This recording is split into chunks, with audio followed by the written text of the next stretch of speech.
is Guardian Radio 96.9 FM. Fresh news, smart talk, all day. The views and opinions of the hosts and guests are their own and do not necessarily reflect the position of the management and staff of Guardian Network.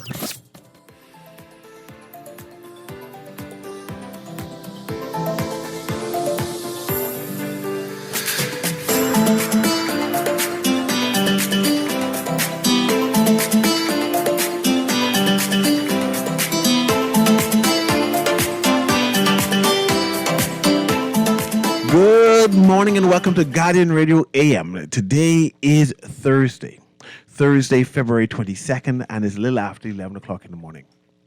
My name is C.A. Newry, and I shall be your host for the day. As we make a case, let me see the headline here. Let me read the headline what I want to do. Davis makes a case for a second term. My goal is for us to make a case, question, interrogate whether Mr. Davis, hold on. No, it's not Davis anymore. Because he specifically changed it from the Davis administration to the Davis-Cooper administration. There are two forming one entity, that they're a team. Making the case for the Davis-Cooper administration a second term. Mr. Prime Minister, our Prime Minister, as he did the budget, right? He defended his government and highlighted all of the great and grand things that this administration has done. He made a case to say, man, because of this, I deserve a second term. But in that same vein, I'm looking at the Guardian newspaper. You can pick up the Guardian newspaper Thursday, February 22nd. And the headline reads, government bust a foothold in the year budget deficit target. Said it was so horrendous. He mash it up. And I say, the good gentleman trying to make a case where the headline and the guidance said he bust a hole in the deficit. It's a hole, right? It says government busts full year budget deficit target. That's what I said, bust a hole. Mid-year deficit of $258.7 million, well over $131.1 million deficit target. It doubled, or almost. In half, they ain't finished it. And I want us to have a conversation about that. Is the budget important? Right? You should see Aaron's face when I said it. Is the budget important? Is it concerning? Are Bahamians concerned that our government is spending?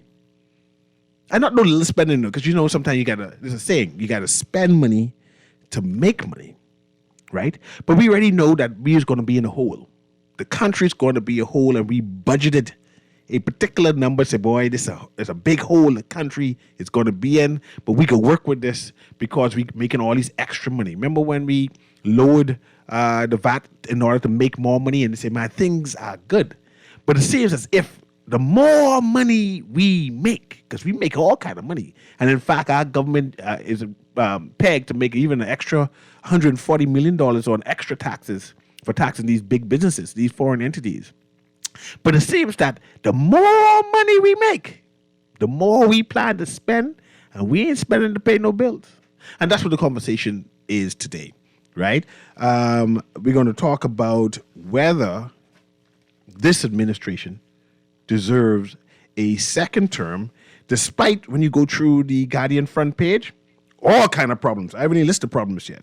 All kind of problems happening, but they say they deserve a second chance. Go ahead, Aaron. I'm going to close the story now. Go ahead. And so first of all, when they say you have to spend money to make money, that's not the complete statement. No. You have to spend other people's money to make money. That's how it works. But this ain't our money, Aaron. This is the government's money. No. Say that again. This is not our money that the government is spending. No, that's it what is the government's money. That's what politicians supposed to say. Politicians supposed to say, this is not our money we're spending. This is the government's money, which means it's the people's money, which means it's our money, Mr. Newry. It's our money they're spending. No, if it's my money, I was going to complain more. It can't be my money because they spend it without... Well, obviously, it's my money, and I will continue to do the complaining. Okay. I'm glad that you were able to extricate your money from our money. Yes. And I'm not sure how you did that. But the next thing is... Let's read the headlines and think about it. Let me go on everything. Go ahead. Okay, I just wanted to make just one more. Your opening salvo was excellent, man. I just wanted to make this point. when you talked about the fact that we lowered VAT to 10% because we said we were going to make more money, when that happened, the government told us, listen, we're doing it for you people. We're doing it to make your life easier. Yes, they did make my life easier. Now, with the introduction of income tax, it appears to me as if the move to reduce VAT was a part of a larger economic or financial strategy that required the balancing of taxes. If you know you're going to bring on a new tax, and then you lower VAT to accommodate. Remember when they said they were going to lower duty and remove duty entirely to accommodate VAT? We'll interrogate that too. Okay, I just wanted Right. to, because But let me pause there because I find that interesting. Even though I want you to read the article, get the article up so we can read it for the people who haven't gotten the Guardian yet. Yes. Right, and so they can understand what we're talking about. I remember when the Perry Christie administration. I don't remember who's the deputy because back then they only had one person responsible for the entire government. I remember when the Perry Christie administration introduced VAT. VAT was our salvation. It was supposed to pay down our deficit. I know what VAT was come into place for. We supposed to be getting out of the hole of how much people we owe. You know, and I remember Mr. Christie saying, we didn't get charged the full, I think it's 15%. We can lower it. Well, how much VAT was there? I think did they want to charge 17.5%? Yeah, and we lowered it to 15, something like that. We lowered it to 7.5%, eh? Whatever it was low. Oh, yeah, it was very low. And that year, we made record numbers in terms of taxes. Yeah. The year after that, record numbers said, man, I'm sure we're just going to pay our deficit. Down in a couple of years. In a couple of years, because it was going. Then, of course, they increased VAT again. Right? We realized that they didn't pay down the deficit. They increased VAT. Right. 7.5 to 12. Yes. And then they lowered again and said, don't worry, with this lowering, more people, more commerce, the economy will expand, but we will be able to pay down the deficit. And everyone promised, even this administration, this double-barrel administration of Davis Cooper, said, don't worry, we are aiming to pay down our debt as we make real money. And it seems that ain't happening. No. We spend more money. For a second there, I realized you were saying Davis Cooper. I thought you were saying Davis Mitchell administration the entire time. But you were saying Davis Cooper. Mr. Mitchell is not the deputy leader of the Commonwealth of the Bahamas. There is no deputy leader of the Commonwealth of the But Bahamas. still, there is a Look up Davis God. Cooper administration. This is Davis Cooper administration. I even questioned that. Who do you believe in charge? Who do you believe in charge of us? Who in charge of this government? Don't be staring at me like that. Where's the center? Where's the capital? Where's the House of Assembly? Nassau is the capital of the Bahamas. Right. Not Exuma. Not Exuma. There you go. But Exuma having all the business. I mean, Exuma Suite. Exuma Suite. I mean, all the In fact, investment. 40% of the I investment bet y'all happened didn't in know Exuma. Exuma Suite like that. Hey, Yeah. Basil B.J. Smith had that on the playlist this morning. But, yeah. Davis makes case for a second term? Yeah, Davis makes- go Let me ahead. put some words in my mouth instead of letting them out. Yes. Davis makes case for a second term. Prime Minister Philip Brave Davis made the case early that the Progressive Liberal Party should be given a second term. Davis told party supporters last night that his administration will not be slowing down in its efforts to deliver on the many promises it has made. If I could stick a pin for a second. So he was speaking to PLPs. He was at a party event. Okay, you're speaking to PLP. Davis told party supporters. Okay, no, context is important, right? Yes. So for a second, I thought he was telling us, the nation, that he won his second term. At this point, so why would he have to tell the PLP party that? Because there's some grumbling.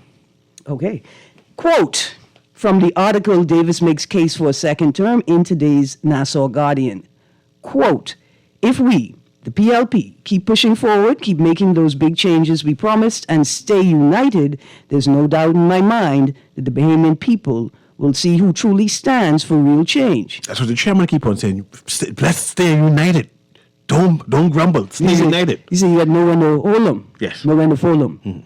No one to walk away. Davis said during a PLP Carmichael branch meeting. It was the biggest meeting they've seen in a while. All kind of people turn out in Carmichael. All right, we turn to page 6. It continues, quotation, it's us, the Progressive Liberal Party. So it's time to ready the ship. PLPs, get our branches in gear. I want to extend a heartfelt thank you to every PLP and every Bahamian who stood with us, ready to go to war for the future of our nation. There's that language That again. violent language. War is war. Who you going to war with, sir? Other Bahamians? People like you, because you like complain too much with my government. I just say, You know what I like to do as well? I like to not send in invoices for the free consultation work that I provide for my government. okay. I could just submit an invoice. I mean, we could spend the money. We have the money. Submit it. To continue the quotation,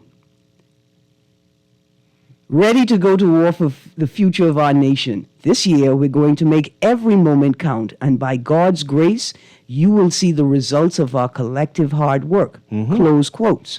Davis said the Free National Movement believes it will win the next election because no government has won re-election since 1997. So that's why the FNM believe they can win the election?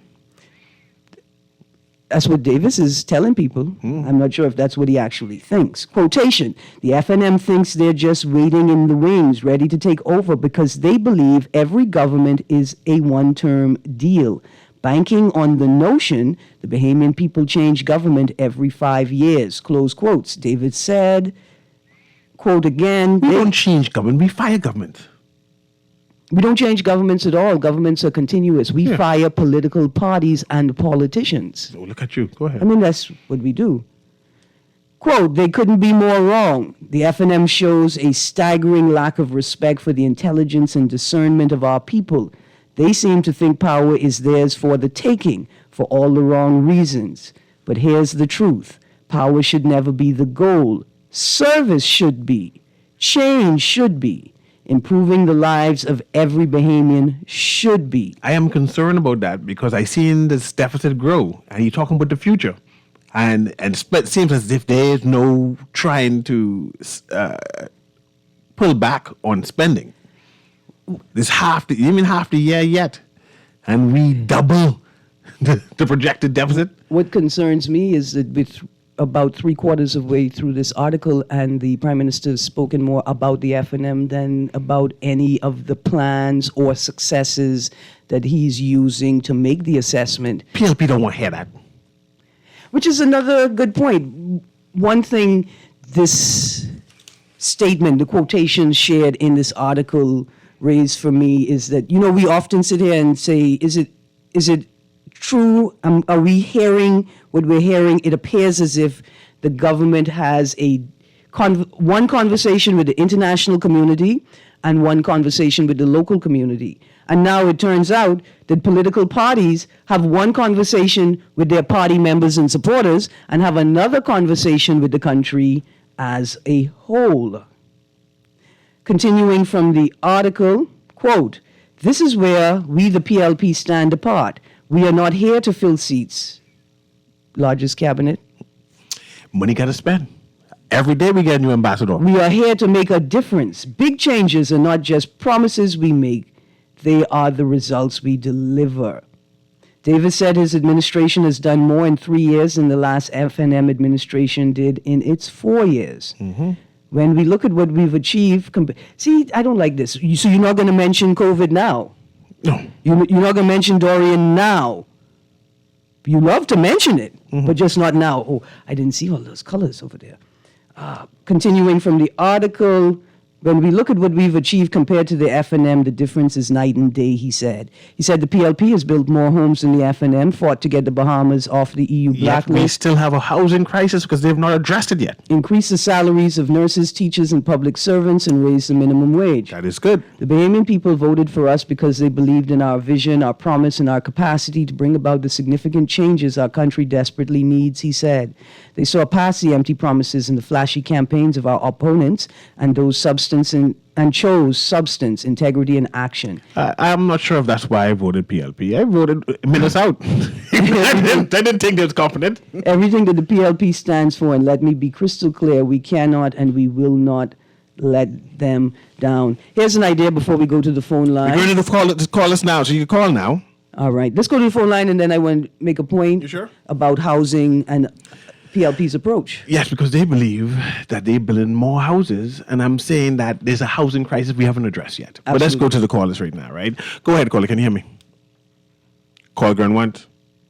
Call Gurn twice. When we move on to the next caller. Go ahead. Go ahead. I can hear Can you you. hear me? Yeah, I can hear you. And my Aaron again. Morning. War. Remember that song called War, Aaron? What is it good for? Oh, Absolutely yeah. Your music. nothing. Yeah. I love that song. Well, the PLP, my PLP, majority was ready for war in 2026. I think the next budget coming up in July, is going to put the icing on the cake. Pumpkin Eater, so you saying that PLP is ready to go to Haiti? No, I know about that war. If they ready for war, then why they not going to Haiti? We ain't talking about that. I ain't talking about Haiti. Why you going to Haiti? Why you going to talk about war? I don't think I think France should solve Haiti problem, not us. I totally disagree with that. I mean, the PLP are so excited to go to war. Why don't they go to Haiti? Well, you asked them that, but I know I'm ready to go for war in 2026. You ready to go to Haiti? No, why keep on saying war? But you know You know what war is? What you mean? What war is? I just saying. I don't think. Well, you got 50 going. I think France should solve Haiti problem. I got you. It's not about Haiti. It's about. Okay, let's go back on my topic. 'cause Yeah, I see you. desire to go yeah. to war. Newry got what? Yeah, we ready. Yeah, the next budget, like I said, hello. Yeah, Go ahead right and here. listen. Yeah. Like I said, Newry, the next budget, we'll put the icing on the cake. Not this one, the next one. No, this is a midterm. This is not a budget, you know. Okay. You need to explain to the public what midterm budget's all about. It's an examination on looking back. But the main budget is in June, July for July. That's the budget that will hopefully make the PLP or break the PLP heading into 2024, 2025. So you're saying more needs to be done? More is being done, but the rest of the plan of the PLP in the book will continue to be carried out, like the lady mentioned, NIB. I think a serious look disability check and pensioners need to be looked at. That's some government. If you come with climate change and all that, a lot of portion of that money should go towards higher wages for folks with disability. You specialized wheelchair cost $20,000. Mine will cost $10,000 or $20,000 that I'm looking at. You know, and subsidize a person special wheelchair. I hear you. I have a couple more callers. Let me go Have a to good day. Yeah, man. Just have a good day. I enjoyed having a conversation with you. Let's go to the next caller. Go ahead, caller. Can you hear me? Good morning, Mr. Newry and Ms. Green. Morning. We're making the case for the PLP why they deserve a second term. Making a case yes. why they shouldn't deserve a second term or what? Look at where you're going. Because I mean, like, go ahead. You know, like with me, right? The thing is, you know, I wouldn't say they're doing bad, but you know, I wouldn't say they're doing good. So you asked who? I voted for the Kingdom government, even though it was virtually impossible to break the equilibrium between the PLP and the FNM, which means that you are in an inertia. So what I'm confounded about is tourist survival and my survival, right? Now, Aaron, is there a practical way to count how much tourists coming up the ship? I thought that would have been easily done. You know, a ship pulls up, it has a manifest on it, right? Yeah, but you could look at the taxes right here. Look at the taxes. They collecting taxes off of everybody that comes off the ship. So then they could use that numerology. So, but what I mean is, but what I'm saying is, Aaron, can we just physically count or have some mechanism in place, like you handle some type of thing, and then you say, well, the ship arrived with this amount of people and this so much came off. Somebody's doing that count every day, 52. The question is, how do we get access to that information? Somebody's doing that. Yes, I appreciate that very much. So what I'm saying is, because it's apparent to me, and it should be visible to everybody, that they are, you know, life is, PSYOP's officers, he's always designed to pacify the public about the tourist arrival, which it doesn't even, but, you know, we appreciate them coming, of course, but I was taken aback by the concept of the government using the taxpayers' money against the taxpayers. So here they're saying they're building homes, but friends, family, and lovers, until one discovers, right? So what I'm saying is, who are they building these homes for? Are we seeing these things on the ground? They're simple implementations that the government can do to make human lives easier. I have a friend who has a duplex, and he was telling me, you know, the government should go beyond a duplex for for like what they call it, property tax or whatever, which should be like maybe like a fourplex and up. So it shows you that they're really intruding on our financial income, and they calling that success. It's not. VAT has been raised. You see the price on the jar of mayonnaise, Mr. Newry? $10.999. Yeah. So what I'm saying is, people saying that the VAT hasn't increased. If you increase the price of something, but 10% of $10 is more. So why are you telling me you ain't collecting more money? What is being done with our money? And then the migration crisis.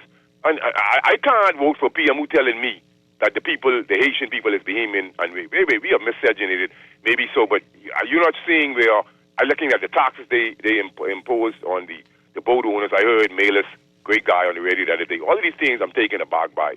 So I'm looking at the farce of the conversations. Most people can't conceive climate change. It's deranged. Most people just don't believe climate change is a global construct. They just can't conceive it. They don't even understand it. They're talking, Aaron. But I can deconstruct climate change, talking with anybody, anytime, anywhere. Not simply because no one smart. It's because I'm willing to dispense the truth about it. Mm-hmm. Okay, so I'm not buying into common narratives to brainwash the masses. And then also, I was to the junior junction the other day, and I noticed there was more khaki members of the police force than the subordinates. So I was like, that in itself is using the taxpayers' money, because you're promoting people socially without their performance. So we have more people in khaki now. Everyone is in khaki. So I'm looking at that as robbing the treasury. Okay? There's so many ways. There's so many things being done to the Beeman people, and they're so blinded. But the government is really advocating for the Haitian bloc to vote for them. I don't care what nobody say. Give thanks. Thanks very much, 52. We have a number. The lines are just lit up. So I'm going to allow these people to express. We're making a case for the PLP. The Prime Minister has made a case for the PLP administration. And I want to hear your viewpoint on it, whether they deserve a second term. They didn't give any detail on why they deserved a second term, because the PLP wasn't interested. He was talking to the PLP them, and they say, yes, we chair. We deserve the next term because the F&M can't get in power. I'm making a Georgie bundle. Let's yeah. go to the phone. Let's go to the phone line then. Go ahead, caller. Caller girl once. Go ahead, caller. That's holding on. I can hear you now. Do it. The show. Morning. Morning, Eric. Good morning, Cecil. Hey. Man, I beg to differ with 52 when he talks about the police in khaki. Come on. There's a lot of police in khaki. Yes, there are. And listen to me. And Cecil, I'm not here to defend the police, right? But Aaron, if you talk to some of them police who was held down for so many years as sergeants, I'm talking about what we call F&M and PLP police. I talk about F&M police who were promoted to. If you listen to how many years some of them have you close with before they now got their promotion. So congratulate to those police and some of them, most of them, and I would say all of them, they're deserving of it. I see ASP now directing traffic. Yeah, and 15 years, I mean, Mr. Newry. Come on, man.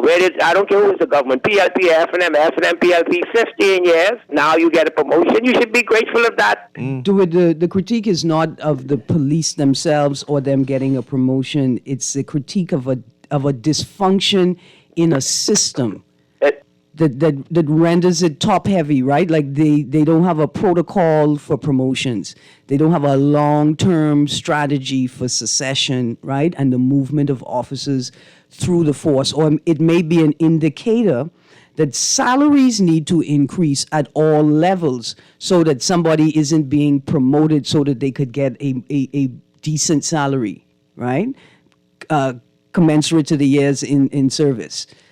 And so the critique is not of the officers, but of the system itself. Let's go to the next caller. I wanted to say something. Go ahead. You talking just now, but go ahead. I wanted to respond. So in terms of housing and the yes, you were talking about that earlier. You allowed the way to talk. Go ahead. A strategy, listen, a lot of people are unhoused or in a housing crisis because family property that they may have access to or that they may have invested in at some point is tied up in like probate, tied up in a legal tangle, right? In a legal process. Or you live off of East Street and all the properties under camp, Audley Camp, and you can't own the property. Right. And so we need a land and housing reform that will require maybe even a special court created to process probates or whatever legal matters are holding up the dissolution of a state, right? So let me ask you this, and that's an important point. I didn't want to stop you there. Yeah. But I need you to tell me one big thing this administration has done that you could say, hey, that was good. They deserve a next term. Just one big thing. Big thing now, not a little thing. Big thing. Something like revolutionary. Say, my God. I think the Ministry of Education. What they do big? I've seen a number of programs. Yeah, that sounds like little things to add up to one big thing. I talk one big thing. That's why I said the big thing, and I stress the big word. No, the big thing, big thing. I mean, something revolutionary where you say, "My gosh, yeah." We get the Bajans them jealous of us. Something like that would make that their Bajan prime minister jealous of us. Something big. Let's go to the caller. Producer, pass the caller through. Go ahead, caller. Can you hear me? Is that me? Yeah, that's you. Well, they just talking away along with Aaron. Morning, Brayman. Newry, morning. Newry. Hey. Now, Turn your radio down, Brayman. issue with what you were saying earlier about the money is in ours. If the money is not ours, why everybody, all of those people would try to got a good job, making plenty of money, trying to get into the House of Assembly and going into the House of Assembly. You got to stop that foolishness, man. You're not ready for the radio. Yes, sir. We need justice, law, and order in this country. And if you're going to speak right and truth for the Bahamian people. Other than that, you're jiving. You're talking foolishness. Yes. And one of these days, we will educate Bremen about tongue-in-cheek. It's as an art form and sarcasm and stuff like that. But mind you, you have to be exposed to such to appreciate it. But in the future, we'll educate on what it is. But let's go to the next caller. Go ahead, caller. Go ahead, caller. Can you hear me? Hey, yes. Good evening to you, Mr. Newry, and to Miss Lady. Blessings, morning. The Cherokee, what you call To yourself? Chickchani Catcher. Yeah. Okay. Hey, the question is, do the PL people deserve a Yes, a second term. Yeah. Second term. And that question is a blatant no. Why? It's because the PLP, in my opinion, this is just mine, they haven't started the governance yet. So if this is going to be a duplication of if the PLP gets re-elected, because we ain't see what these people them start to do yet. For instance, pick any family island that you pick any family island of your choice and see the condition of the infrastructures, the sea walls, the roads, the clinics. Some don't have no hospital. No ambulance. Some don't have no fire engine. And here, and up then we could hear our prime minister talking about the increase of expenditure, the travel. Who in their right mind is going to vote for the PLP, and we could clearly see that they are not doing no governance. So you say you want something more tangible, not service-oriented. Man, Mr. Newry, hey, we don't need no rhetoric. We see all of our politicians, they good at rhetoric, right? They good at deception, right? But today's young people today, you have to put things that they could touch and feel, right? And we ain't seeing that amongst our government, especially this administration or even some even before, right? But these are the days where we need to see things that we could touch and feel, because see, the children will coming in this world, oblivious to what they can meet, right? Mm-hmm. They need to have things that they can touch and feel. They can't be listening to no rhetoric, and this is the problem we'll be facing. So, hey, Mr. Prime Minister, there's no way, in my opinion, that you are deserving, you or your cabinet is deserving of a second term, because you haven't started to govern this country yet. I appreciate you. Let me ask Aaron this. The biggest thing, I may ask you earlier, what is the big thing that the government has done, this administration has done? The biggest thing that the Prime Minister has touted is the environment, climate change, carbon credits, whatever that comes underneath the umbrella. Are you satisfied? No. Do you understand what is it that he is working towards to say, well, this is tangible, this is a success, we are benefiting from his effort? Do you feel it as yet? No, in fact, they have a private entity cleaning beaches, public beaches, when we have a government agency that's mandated to provide that same service. But this is the main feather. This is the feather Yeah, of the that's what I'm government. saying.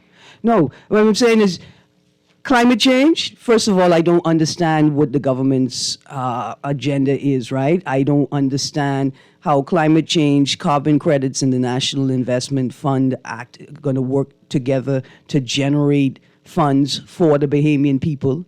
The last thing he said is a debt for nature swap. But we don't have enough garbage bins on the beach. We don't assign enough people to geographical areas to be able to maintain the trash and waste produced in those areas. We refuse to open public bathrooms for people, like to create them and have them open and functioning so people will stop urinating and defecating in bushes and public areas, right? No.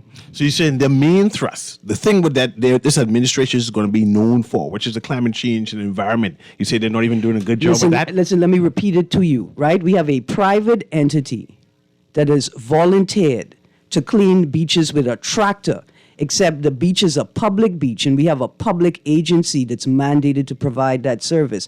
But said public beach abuts swampland, right? And so nobody has published an assessment of whether the activity of the tractor on a daily basis is negatively impacting the environment in that area. The area that's so valuable because of the environment it sits in. No, I don't think that they are achieving anything. Let's go to the callers again. Go ahead, caller. Can you hear me? Go ahead, caller. Yes. Yes. Aaron, good morning and to you and your Morning. the host.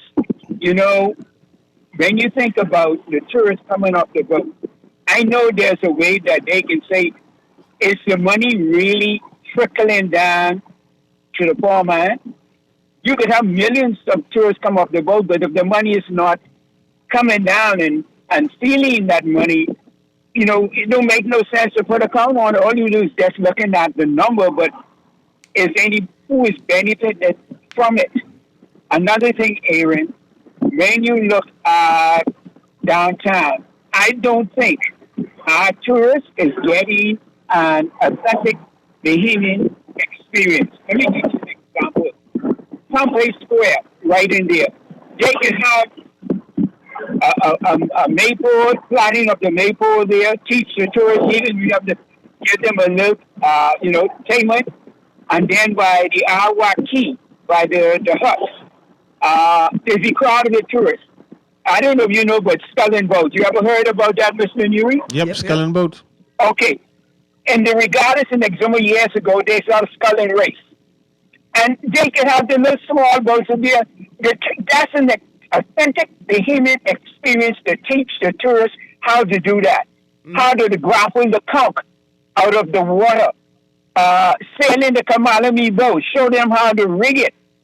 The coconut bark boat. You don't know that, Mr. Newry? No. Okay. You should take the coconut bark, the dry coconut. You take it, you bark it open, you get a good shaped one.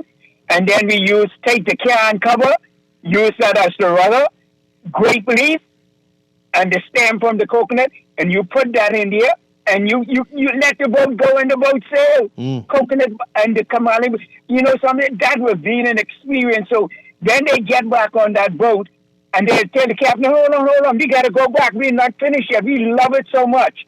We don't wow our tourists with our own authentic Bahamian experience. And I think that's where the downfall is. Circle crab race. I don't know if you ever saw that before. Yep.